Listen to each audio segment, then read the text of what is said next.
هبقلب كده. دي مكونات بقى الفتة كلها. دلوقتي هبتدي ايه اعمل الطبق بتاعي.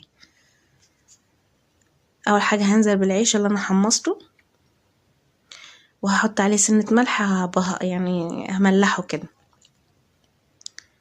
انا ظبطت الصلصة البيضة والحمرا وشفت الملح بتاعهم، جيت على بس العيش حطيت عليه رشة ملح بسيطة، وهنزل عليه بالبتنجان اللي انا حمرته،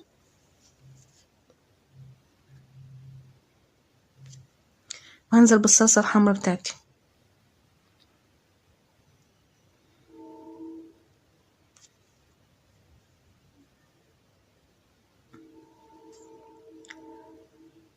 بصوا كمان بتتحط فيها، يعني بيتحط فيها حمص الشام، بس انا ما حبيتش احطه.